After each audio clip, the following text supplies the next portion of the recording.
또한 주님께서 앞으로의 모든 삶을 인도하실 거라고 확신합니다. 네, 오늘 함께 읽은 본문 통해서 또 주님께서 주시는 말씀 함께 나누기 원합니다. 내용 설명을 간단하게 이제 읽으셨지만 아마 머릿속에 잘 안 남으셨을 수도 있을 것 같아요. 내용은 이렇습니다.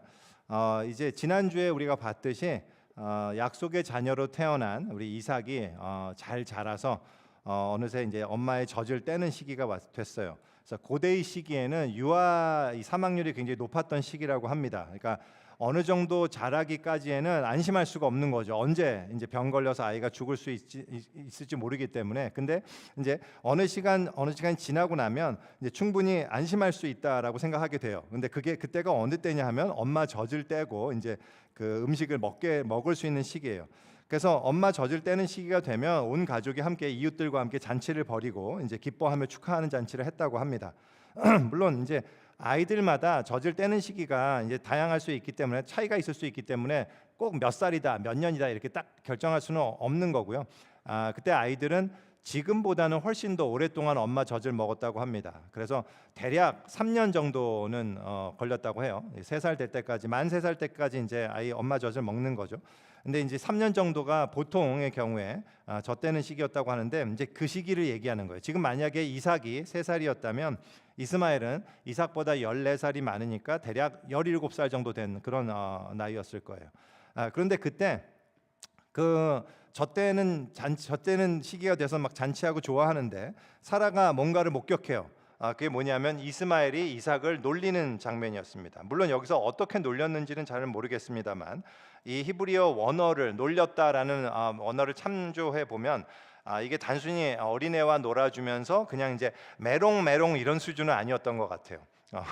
주석가에 따르면 이것이 단순한 장난이 아니라 이삭에 대한 불만과 분노를 표출하는 그런 내용도 담았을 것이다라고 이제 해석하시는 분들도 계시는데요. 저하고 조금 아이에게는 너무 지나친 장난이었던 것 같아요. 그것은 분명했던 것 같습니다. 그래서 이걸 보고 사라가 굉장히 화가 났던 것 같아요. 남편 아브라함에게 가서 이제 하갈과 이스마엘을 쫓아내라 이렇게 요청합니다. 그러자 이제 아브라함이 굉장히 근심에 빠져요. 사실 아브라함에게 있어서는 근심하는 것이 너무 당연하죠. 근심할 만한 이유가 아브라함에게 굉장히 많습니다. 일단 첫 번째, 무엇보다도 아무리 이삭이 약속의 자녀로서 이제 태어났다 하더라도, 그리고 아무리 이스마엘이 여종이 낳은 아들이라 하더라도 일단 이스마엘은 자기 핏줄이에요. 그죠? 자기의 친아들이라고요. 내 친아들로서 17년 동안 이스마엘을 장자로 무척 사랑하면서 아브라함은 키웠을 거예요. 그죠? 그런 아들을 갑자기 버린다는 것이 뭐 당연히 말이 안 되는, 아브라함에게 있어서는 정말 상상할 수 없는 그러한 아픔이었을 거라고 생각합니다. 또 한편으로는 불안함도 있었을 거예요. 이제 이삭이 젖을 때는 시기가 되어 갖고 이제 좀 충분히 안전하다라고 판단을 할 수 있겠지만, 그렇다고 혹시 어떻게 될지 모르잖아요. 이제 이스마엘도 쫓아냈는데 갑자기 이삭이 병이 들어가고 죽어버릴 수도 있지 않습니까? 그러면 자기가 뭐 한 12명 정도 아들이 있었으면야 뭐 한 명 죽어도 뭐 상관없는데 지금 그게 아니죠. 그러니까 사실은 굉장히 이 큰 아들이라도 이제 뭐라 그러죠? 그 백업용으로 있는 것이 안전하잖아요. 그러니까 당연히 불안했을 것 같고요. 또 당시에 내쫓는다라는 것은요, 사실 죽이는 것과 마찬가지였어요. 그것은 이제 광야에서 굶어 죽든지, 아니면 들짐승의 먹이가 되든지, 아니면 어떤 다른 부족의 노예로 잡혀서 비참하게 살다가 죽든지, 뭐 어떤 이런 거였단 말이죠. 그러니까 정말 비정한 아빠가 되는 겁니다. 아브라함의 심정이 너무 이해가 되죠. 모르긴 몰라도 아브라함은 아무리 사라가 이렇게 바가지를 긁어도 안 버리려 했을 거라고 저는 개인적으로 확신해요. 그런데 그렇게 할 수밖에 없는 계기가 생겨요. 그게 뭐냐면 하나님께서 말씀하시는 거예요. 하나님이 아마 꿈에서 말씀하셨던 것 같은데, 사라의 말대로 하라고, 하갈과 이스마엘을 내쫓으라고 이렇게 하십니다. 그리고 내가 여종과 그 아들을 돌보겠다라고 말씀하시는 거예요. 그래서 아침에 일어나서 아브라함이 그 하나님 말씀대로 합니다. 그렇게 하갈과 이스마엘은 졸지에 이제 타인이 되어서 쫓겨나게 되는 거예요. 그리고 그 엄마와 아들이 그러니까 광야에서 방황하다가 이제 둘 다 물이 떨어져서 죽게 됐어요. 그래서 이제 하갈이 울어요. 근데 역시 엄마는 강한 것 같아요. 왜냐하면 이스마엘이 17살이면 엄마보다도 덩치도 훨씬 크고 더 강하고 그랬을 거잖아요. 근데 이제 물이 없으니까 엄마보다 먼저 쓰러진 것 같아요. 그래서 이 자식을 보는 엄마의 마음이 막 찢어지죠. 그래서 엄마가 막 엉엉 웁니다. 아마 그 아들 이스마엘도 울었던 것 같아요. 뒤에 천사가 이제 나타나서 어린 아이의 소리를 들음으로라고 이렇게 들으셨다라고 말씀하시는 걸 봐서는 이스마엘도 아마 울었겠죠. 근데 어쨌든 천사가 나타나서 하갈에게 용기를 주고 그 다음에 이제 샘물을 발견하게 해줍니다. 그래서 그걸로 아들과 함께 물을 마시고 정신 차리고 그들을 하나님이 보호하셔서 결국 이스마엘도 이제 큰 민족의 조상이 되었다라는 그런 내용이에요. 그래서 이 족속이 소위 지금 이제 우리가 아랍 사람이라고 부르는 그 종족이다라는 어떤 그런 설이 있는데요. 학문적으로 그렇게 검증된 사안은 아니고 아마도 수많은 아랍인들 가운데 일부 부족의 조상이 되었을 가능성이 높다고 생각됩니다. 이것이 어쨌든 오늘 본문의 내용입니다. 이 이야기를 통해서 우리가 어떤 메시지를 얻을 수 있을까요? 사실 시간이 있다면 오늘 본문 안에서 굉장히 다양한 여러 가지 레슨들을 찾아볼 수 있겠지만 오늘은 그렇게 하지 않고 짧게 한 가지만 딱 한 가지에만 집중해서 생각해 보려고 합니다. 일단 오늘 본문에서요. 거기에 등장하는 인물들의 심정을 이해하는 것은 그렇게 어렵지가 않아요. 그죠? 이제 각 사람의 심정과 행동이 이해되죠. 사라가 이스마엘이 자기의 아들 이삭을 이게 대하는 모습을 보고 질투와 녹이 섞인 목소리로 저 여종과 자식을 내어 쫓으라라고 말하는 그 모습을 상상하는 게 우리가 그렇게 어렵지 않아요. 그죠?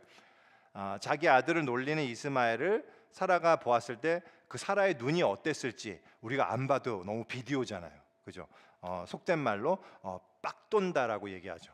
그래서 이제 깊은 죄송해요. 이제 이런 표현을 쓰면 잘 안 되는데, 그러니까 그 표현하려니까 그 눈을 이렇게 깊은 빡침이라는 표현 있잖아요. 그 눈으로 이렇게 그런 걸로. 그리고 사실 제가 그래서 그 사라의 모습을 생각해 보면 모르긴 몰라도 좀 정직하게 제가 판단해 볼 때 우리 교회 여기에 앉아 계신 자매님들도 자기가 사라의 입장이었다. 그러면 99%는 남편에게 동일하게 얘기했을 거라고 저는 확신해요. 어디 종년의 아들이 감히 이 귀한 적통에게 어떤 이런 생각이 당연히 들었을 거예요. 굉장히. 그리고 한편으로는 다른 한편으로 그 순간에 또 생각이 들었겠죠. 잠깐 정말 이대로 뒀다가는 이스마엘이 훨씬 14살이 많으니까 힘이 강한데 언제 이삭에게 해코지할지 모르겠구나. 잘못하다가 우리 아들이 정말로 이스마엘에게 죽임을 당할 수도 있겠다. 이런 생각, 자기 아들에 대한 이 시큐리티에 대한 불안이 한꺼번에 확 밀려왔겠죠. 이 여자의 촉이라는 게 무섭거든요, 원래. 그죠? 여자의 촉은 대부분 맞아요.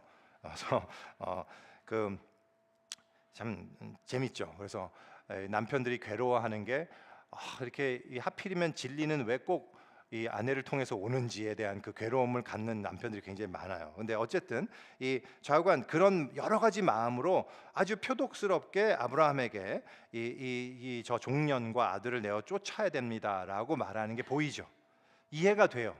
근데 또 그에 반해서요, 아까 설명드린 것처럼 그런 요청에 대해서 아브라함이 얼마나 마음 아프고 괴로웠을까 하는 것도 너무 이해되죠. 그 뒤에 하갈과 이스마엘이 겪었을 만한 그 괴로움도 이해가 돼요. 그래서 모든 그 연약한 인간의 마음이 이해가 되고요, 그 모습이 이해가 되네, 다 이해가 되는데 오늘 본문에서 우리가 정말 이해하기 어려운 한 가지가 있다면 이런 상황 속에서 하나님이 보이시는 반응이에요. 하나님이 이렇게 말씀하십니다. 아브라함에게 이르시되 네 아이나 네 여종으로 말미암아 근심하지 말고 사라가 네게 이른 말을 다 들으라. 하나님은 지금 아브라함에게 사라 말대로 해라 이렇게 말씀하시는 거예요. 아니, 언제나 약자, 가난한 자, 고통받는 자 편에 계셨던 하나님이 마치 이 시간에 강자인 사라 편을 들고 계시는 것처럼 보이는 거죠. 정말 이게 마음에 걸리지 않으세요? 실망이죠. 우리 하나님이 이러실 수 있는가? 그리고 이 하나님은 도대체 왜 이러시나 이런 생각이 우리가 들 수 있어요. 하나님 왜 이러셨던 걸까요?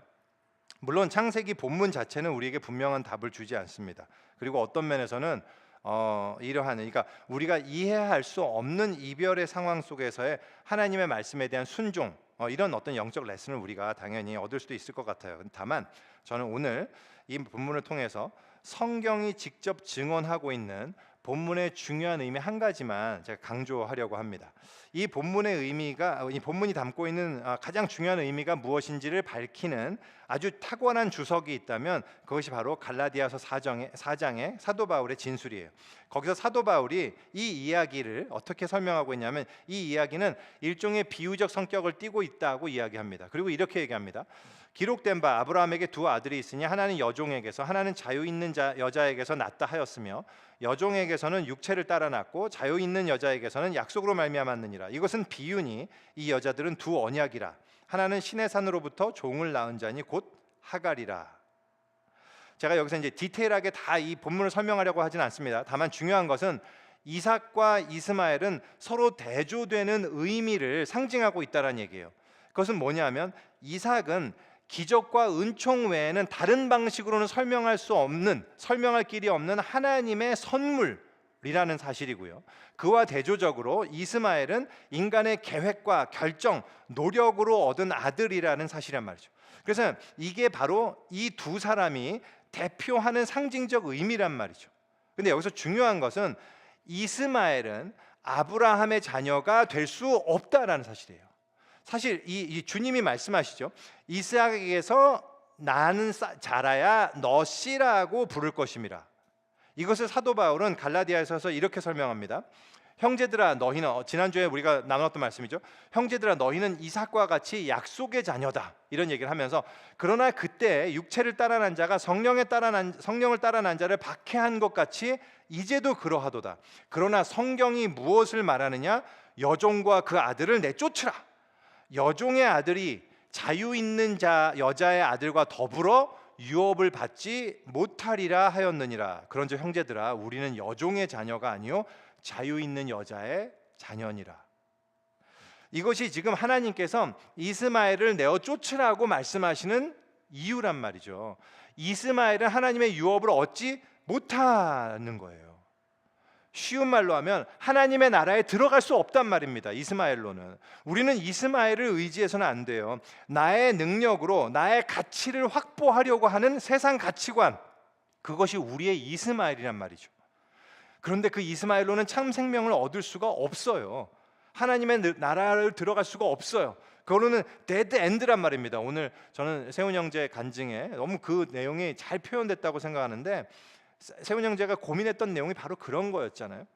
그런데 예수 그리스도로 말미암아 참 생명, 하나님의 나라로 들어갈 수 있는 그 길을 발견한, 그래서 그것이 복음이다라는 얘기를 하지 않습니까? 바로 그거예요. 이스마엘로는 우리 하나님 나라에 들어갈 수가 없습니다. 데드 엔드예요. 지난주 금요일에 우리 김인강 집사님을 오랜만에 모시고 저희가 말씀을 들었습니다. 사실 김인강 집사님이 저희 이제 KSB에 말씀을 전해주신 게 꽤 너무 오래됐거든요. 벌써 한 7, 8년 전에 말씀 전해주셔갖고 이번에 오랜만에 모셔서 말씀을 전했는데요.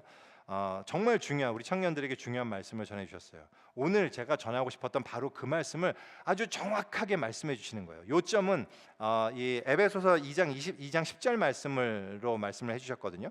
그 세 번역으로 이렇게 2장 10절을 기록되어 있습니다. 사도 바울이 한 얘기인데요. 우리는 하나님의 작품입니다. 선한 일을 하게 하시려고 하나님께서 그리스도 예수 안에서 우리를 만드셨습니다. 여기서 작품이라고 하는 이 번역된 단어가요, 포이에마라고 하는 이제 헬라어입니다. 이것이 영어로는 masterpiece라고 하죠. 그래서 우리가 소위 번역할 때 걸작품이라고 번역하는 그 단어예요. 우리는 하나님의 포이에마라는 말씀을 전해주시면서 이 집사님이 당신의 간증과 더불어 그런 말씀을 하셨어요.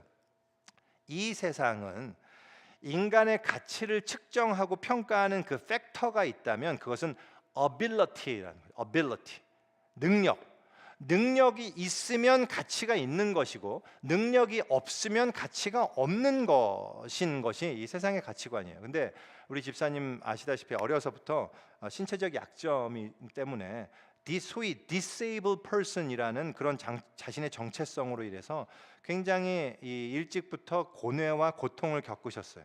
그 당시에 우리 집사님이 몸담고 있던 재활원에 방문하시는 목사님이 전해주신 말씀이 있었는데, 목사님이 하나님은 당신을 사랑하십니다 이런 말이 오히려 괴롭고 훨씬 더 상처가 되는 말이었다라는 그런 시간이 있으셨어요. 그런데 그러다가 이 대학교에서 이제 대학교에 들어가셔서 성경을 읽으면서 성경 공부를 하시면서 이 인생의 문제가 해결되시는데요. 바로 이 말씀, 나는 하나님의 masterpiece라는 바로 이 말씀으로 인해서 이 세상이 나를 판단하던 바로 그 모든 판단으로부터 자유케 되셨다라는 간증을 해주셨어요.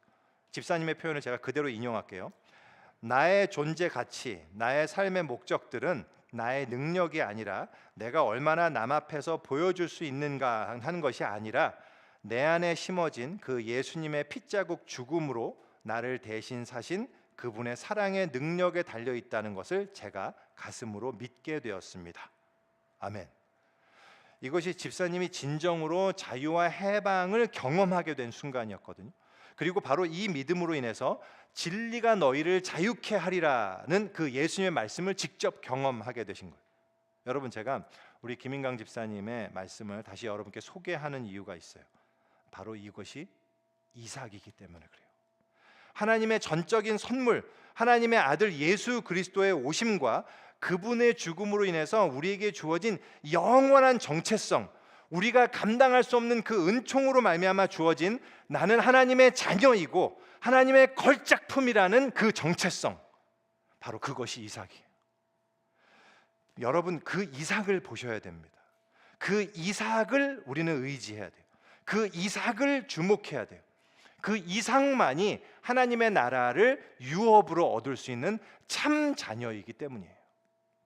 오늘 침례식이 있는 이날, 이 말씀이 얼마나 침례 받으신 두 분과 또한 우리들에게 얼마나 적절하고 중요한 말씀인지 다시 한번 생각하게 돼요. 침례를 받는다는 것 그 자체가 인간의 노력과 공로와 그 행위와 업적이 아니라 오직 하나님의 은총, 예수 그리스도로 인해서 나에게 주어진 그 정체성으로 내가 살아가겠다라는 결단이잖아요.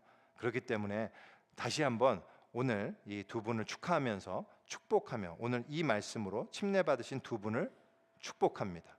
여러분은 아브라함의 참 자녀, 바로 이삭의 길을 걸어가게 되신 분들이에요. 할렐루야.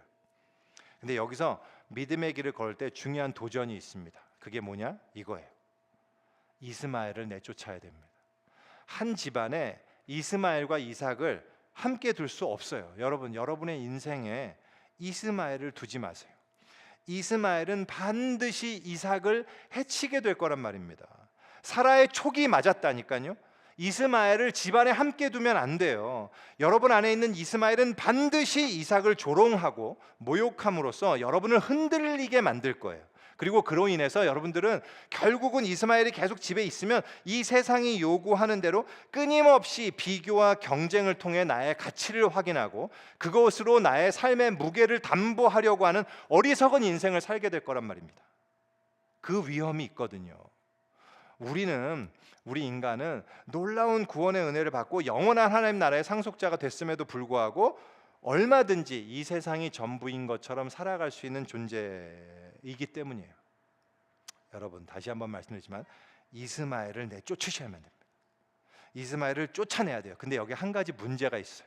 뭐냐 하면 이스마엘을 내쫓는 게 결코 쉬운 일이 아니라는 사실이. 우리는 이스마엘에 의지하기가 훨씬 더 쉬워요. 왠지 아세요? 왜냐하면 이스마엘이 훨씬 더 크거든요. 이스마엘이 더 강하거든요. 이스마엘은 훨씬 장성했거든요. 이스마엘은 17살이고요. 이삭은 3살이에요. 나와 훨씬 더 이스마엘이 오랜 시간을 같이 보냈거든요. 내가 더 믿을 수 있는 존재거든요. 그래서 우리는 이스마엘을 의지하는 게 훨씬 내가 편해요. 그리고 더 나아가서 아브라함에게는 이스마엘을 쉽게 내쫓지 못할 만한 상당한 이유가 있습니다. 뭔지 아세요? 하갈과 이스마엘은 나쁜 존재, 악한 존재가 아니라는 사실이에요. 악하면 내가 죽여버리면 되죠. 하지만 그렇지 않아요. 그들도 하나님이 아끼시고 돌보시는 어떤 선한 존재예요. 그죠? 하나님이 하갈과 이스마엘을 다 돌보시잖아요. 나중에 그들은 괜찮은 존재, 좋은 겁니다. 여전히 하나님은 그런데요, 여전히 하나님이요 그 좋은 것을 버려라라고 말씀하신단 말이에요. 내쫓아라. 왜죠? 그래야만 약속의 자손을 보호할 수 있기 때문이에요. 여러분, 훨씬 더 중요한 것, 진짜 중요한 것을 여러분이 놓치지 않을 수 있기 때문입니다. 예수님이 비유를 하신 게 있었어요. 이런 비유를 하셨어요. 한 부자가 잔치를 벌여놓고 손님을 청했대요. 근데 원래 오겠다던 손님들이요, 다들 거절하는 거예요. 근데 그 어떤 핑계를 대냐면, 어떤 말을 하냐면, 어떤 사람은 내가 밭을 샀습니다. 아, 죄송합니다. 제가 밭을 사서 밭에 나가봐야 됩니다. 라고 얘기하면서 잔치의 초대를 거절해요. 어떤 사람은 제가 소 10마리를 샀어요. 10마리를 사갖고 그거 시험해봐, 지금 바로 가서 시험해봐야 됩니다. 너무 죄송합니다. 잔치를 가기가 어렵게 됐습니다. 또 어떤 사람은 제가 결혼했습니다. 방금 결혼했는데 제가 좀 어려울 것 같아요. 이러면 거절해요. 여러분, 밭을 사고 소를 사고 결혼하는 것은 결코 나쁜 게 아니죠. 그건 악한 게 아니에요. 우리 삶과 직결된 것이고 이 세상에서의 업적과 성과와 행복을 결정하는 아주 중요한 요소이기도 해요. 그래서 필요하고 중요한 거죠. 하지만 그것 때문에 하나님이 청하시는 잔치를 거절하게 된다는 것이 예수님 비유의 초점이거든요. 바로 이것이 하나님께서 이스마엘을 내쫓으라고 그 좋은 것들과 이별하라고 말씀하시는 이유란 말입니다. 왜냐하면 그 좋은 것 때문에 그것과 비교할 수 없는 더 좋은 것을 놓치게 될 것이기 때문이에요. 우리는 여러분 기억하십시오. 이스마엘을 내쫓아야만 해요.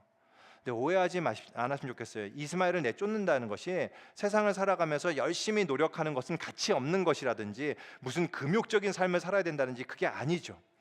열심히 노력해서 좋은 성과를 얻는 것은 나쁜 게 아니에요. 그죠? 좋은 거잖아요.